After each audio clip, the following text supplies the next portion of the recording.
जी का हुआ भंडाफोड़, बड़े से प्रोजेक्टर पर चला कार्तिक के हाथों असली गुरु जी के किडनैपिंग करने का वीडियो। कार्तिक का सच देखकर राजा साहब हुए हैरान। कार्तिक फंसा। रिमझिम को पूरा शक हो चुका है कि जो कुछ भी महल में हुआ वो कोई साधारण घटना नहीं थी, बल्कि एक सोची समझी साजिश थी।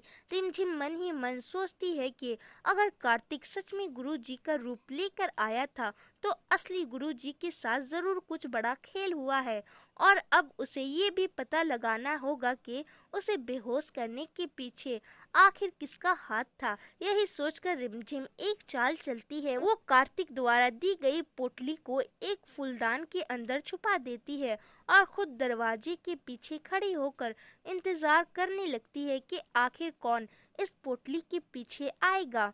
कुछ ही देर बाद माहौल में हलचल होती है और अमायरा धीरे धीरे उसी जगह की तरफ बढ़ती हुई नजर आती है।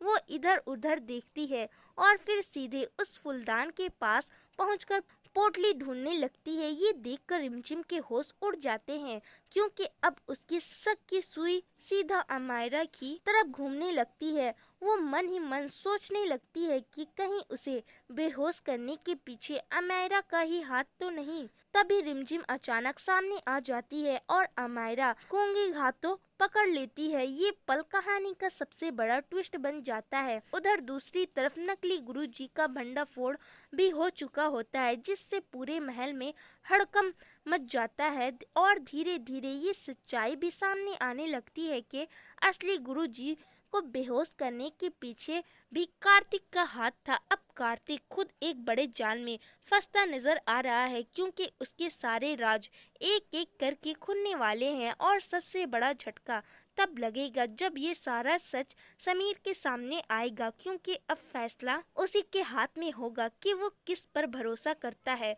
और किसे सजा देता है। अब कहानी उस मोड़ पर खड़ी है जहां हर किरदार की असलियत सामने आने वाली है और एक छोटा सा सबूत पूरे खेल को पलट सकता है।